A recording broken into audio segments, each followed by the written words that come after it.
Welcome back. Abnormal curvature in the spine is known as scoliosis, and what you're seeing now is the spine of a person who has scoliosis. The spine curves sometimes in an S shape or sometimes in a C shape sideways. Now, if left untreated, this condition can lead to other health problems. Scoliosis hits 2 to 3% of all adolescents, and to girls more than boys. Now, the typical way many doctors treat scoliosis is to wait and see how badly the spine curves, and if it's bad enough, give them a brace or perhaps surgery in the future. Our next guest disagrees. He has an alternative way to treat scoliosis, and he's documented it in his new book, Health in Your Hands. That's right. So let's say good morning to its author, Dr. Kevin Lau, chiropractor and nutritionist, and Isla and Blair, a scoliosis patient. Good morning, and thanks for joining us. Good morning. So let's start with the very basics. How does someone know that they've got scoliosis? The easiest way to determine whether or not someone's got scoliosis is merely just getting the person to bend forward.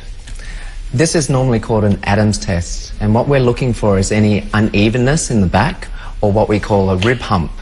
From here, we normally go through a definitive diagnosis where we take an X-ray. Okay, so if left untreated, how bad can it get? Okay, let's say a severe scoliosis, like a curvature that's over 70 degrees. It normally involves a severe twisting of the spine. That tends to compromise a lot of the hearts and lungs. It might lead to a poor circulation as well as less of oxygen. Okay, so there are different extremes, but not everyone will result in the most extreme case. Certainly not. Okay. Let's talk about your experience, Isla. You had scoliosis.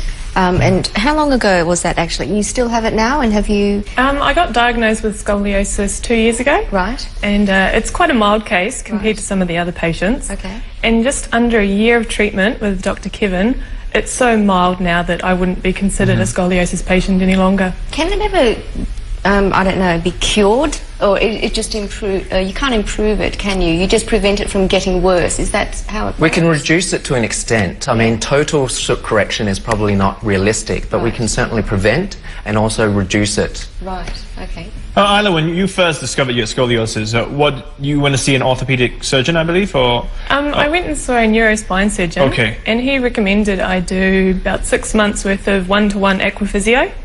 I went for a month, but then I pulled out because the pain wasn't easing and it was really expensive. Give us some idea. I mean, when you say the pain was really bad, you couldn't turn, you couldn't bend? Couldn't bend over. I got to the point where I was taking codeine painkillers just to get to sleep at night. Wow. Okay. What was the degree of curvature in your spine then? I'm not entirely sure, but it was quite mild. Okay.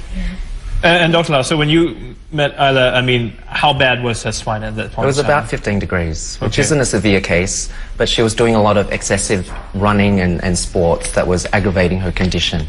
Okay, so explain to us what your belief is and why you think perhaps braces and surgery is not the best option. Okay, well, when you look at bracing and surgery, it's really working on the symptom of the deformity rather than the disease of scoliosis. As a natural-orientated practitioner, my main goal is really just to improve the health of the person rather than just correcting the spine. So we do work on trying to correct the spine, but we do so by promoting their health and also looking at what sort of factors is not causing them to grow properly. So we might go into dietary factors or even lifestyle changes. Let's talk a bit about the dietary factors. Tell us how diet can be tweaked to suit scoliosis patients to improve their condition. Okay, well, the biggest misconception when it comes to diet is one diet fits all.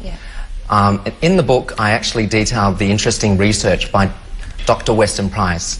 Now, Dr. Weston Price actually studied a lot of tribes around the world, a lot of primitive tribes that actually ate a very holistic or whole food sort of diet, and they were quite resilient when it comes to degenerative diseases such as diabetes, cancers, and even scoliosis. But when they started to switch over to a more modern-based diet with more processed food, they started to get a lot more of these modern diseases that we have today. And the interesting thing is that he didn't find one single diet that was correct for everyone. In fact, he went to the Eskimos and they ate primarily meats and fats, and they had a very low risk of heart disease and cancers. So maybe I can ask you then, so what then are you prescribing for this day and age? What are you saying people should eat if they're in this condition? For this condition, I think people need to go back to eating what they're genetically predetermined to eat, and that's what metabolic typing is for. You go through and understand what sort of foods help to push your system back into balance, what sort of foods help to push it out of balance. I have to ask you, what are those foods? What do you mean by going back to, what we're genetically... So in three basic methods, there's pretty much a protein type person, there's a carbo type person, which is close to a vegetarian based person, and there's a mixture. So during the process, people go through and listen into their body to determine what sort of foods and how much proportions of certain foods they need to eat. Okay, let me break. We still need it. It's a bit hard for someone like us, like me maybe, to understand. Okay. But for Isla, for example, what did you prescribe for her condition? What did you ask her to eat? For Isla, she was more of a protein type person, so I prescribed some more protein. In the sense that at least 40 to 50% of her plate was protein-based. She ate some vegetables, but also reduced a lot of the simple sugars and carbohydrates.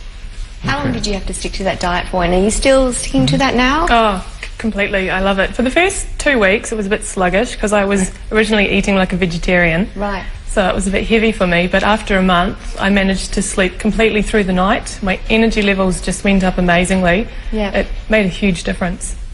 Are you also doing some exercises? Did you also prescribe some forms of exercises to help? There are exercises, and the exercises are broken up into 4 different parts. There are stretches, which help with ligaments. There are core stability work, which helps with how the muscles that stabilize the spine. There's also some postural retraining, teaching a person how to sit, stand, and also sleep properly, so then it places the least amount of pressure. But exercising alone is not the only thing. I also do recommend a orthopedic device, which was developed by orthopedic doctors in Europe, which is called a VertiTrack. And this actually puts in a 3-dimensional sort of traction through the spine to decompress it. Is that anything like a brace?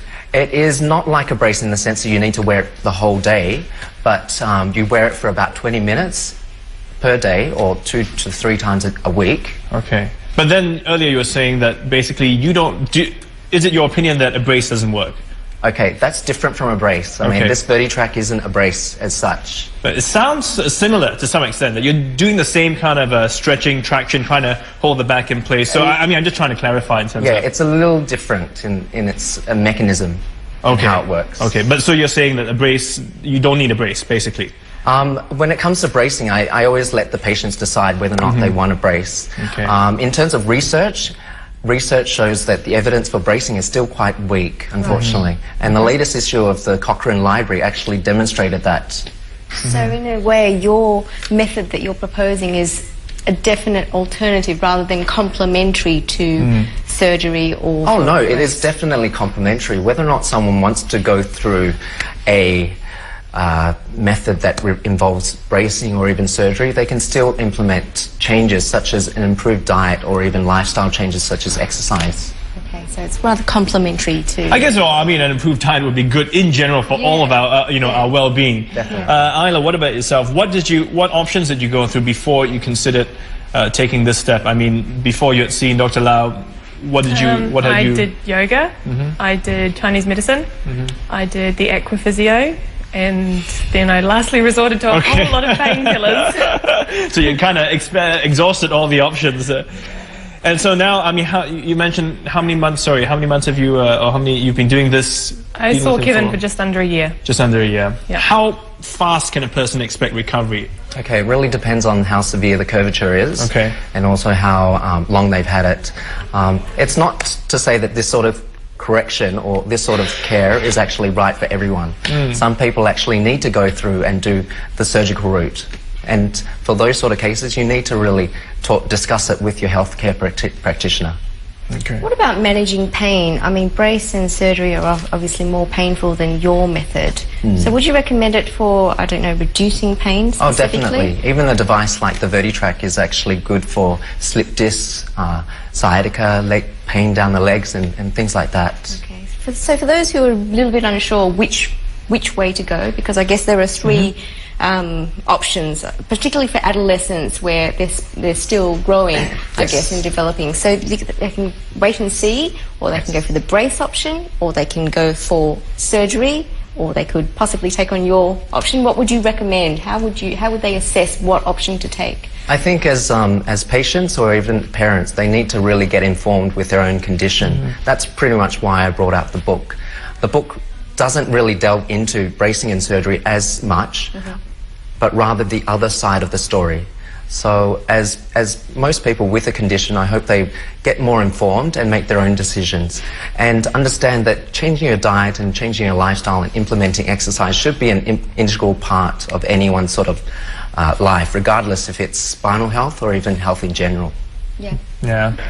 Exercise, good diet, it's yeah, they say, well, they had that saying about an apple a day keeps the doctor away. I mean, then it became an aspirin a day keeps the doctor away. Okay, well, thank you for coming in, and glad to hear you're doing better, also.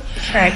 And we've just been speaking to Dr. Kevin Lau, author of a new book on scoliosis, and Isla and blind scoliosis patient. And if you're interested in Dr. Lau's ideas on scoliosis, yeah, there's the book here, Health in Your Hands. You can get a copy. It's available at all major bookstores. Just a word of caution, if you think you have scoliosis, it's always good to find out more about the condition before you plunge headlong into any program. So speak to your doctors, speak to the relevant professionals to clarify the issue. And of course, awareness and education is the best tool to have. That's right. Well, we're going for a short break now. This is Primetime Morning. Stay tuned. We'll see you in just a bit.